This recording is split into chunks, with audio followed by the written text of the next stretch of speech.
Na hatimaye timu ya taifa ya mchezo wa karate imerejea nchini kutokea Afrika Kusini ambako walishiriki dimba la Japan Karate na kuzoa jumla ya medali 19 wakimaliza nafasi ya pili.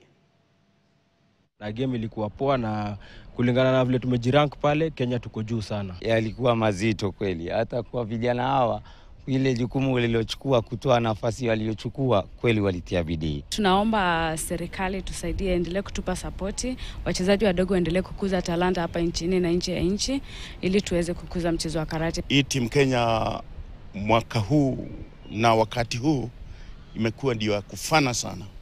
Tumepata dhahabu mingi sana kushinda miaka ile nyingine yote. Kwa sababu ya hali tulionyesha pale na maandalizi tuliyofanya,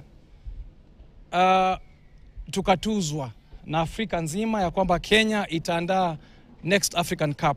Kwa hivyo yale mashindano yalikuwa Afrika Kusini, sasa yanakuja Kenya baada ya miaka mitatu. Hatukuwa na watoto safari hii tukienda South Africa. Watoto wa miaka 6, miaka 7, miaka 8, miaka 10 wote tuweze kuwakweza kwa sababu in 3 years lazima wewe wako tayari.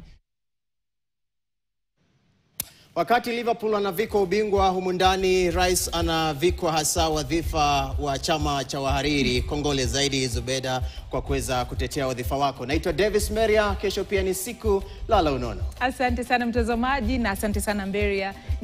Naitwa Zubeida Kananu, mkalimani wa ishara amekuwa nimeresha Owiti. Mungu akijalia tukutane kesho. Usiku mwema.